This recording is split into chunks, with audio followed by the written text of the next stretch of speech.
Professor Yaffle hit the panic button at the edge of his desk almost immediately after the girls had disappeared.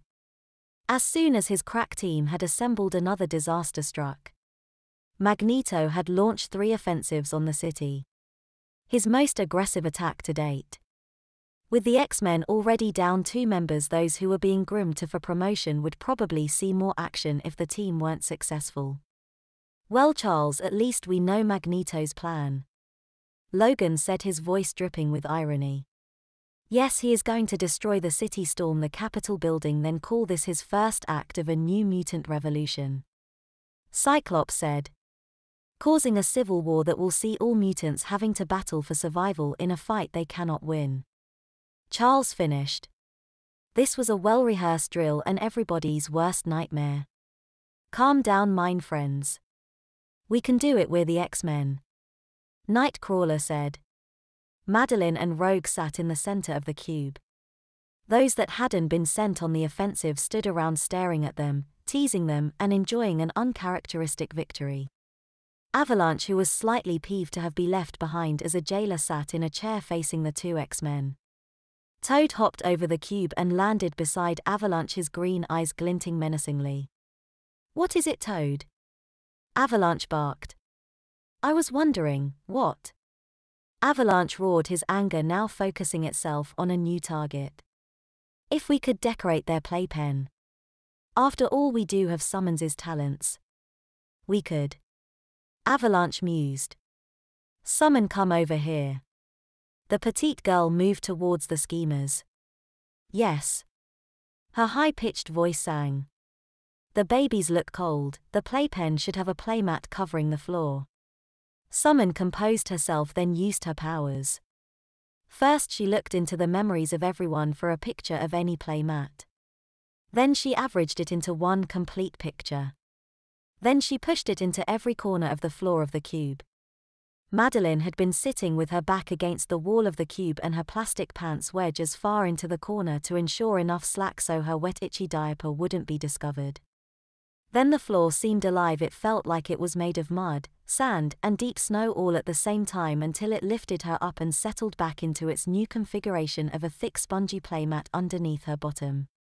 The shock was so bad that it forced Madeline to leap onto her feet and move the weight of her diaper so that gravity took hold of the absorbent core and tried to pull it to her feet. Rogue, whose power of speech had been nullified, jutted her head forward, her chin pointing at the slightly sagging diaper. Madeline nodded, realizing that their communication had effectively cut out. If only they could transfer their thoughts to one another. Gad Rutter Markop. Madeline said to Rogue, who moved to her. Rogue, we can communicate slightly. If I think something, then you touch me. Madeline thought, then she stroked Rogue's cheek. There was the epileptic-inducing nausea that always hit when Rogue touched her, albeit in tiny amounts, and Rogue looked deep into Madeline's eyes and nodded. Rogue suddenly disappeared in a flash of acrid smoke and appeared attached to the corner of the other side of the cube via a thick pink ribbon tied to her leg. Madeline tried to move toward Rogue but found herself tethered to the opposite corner.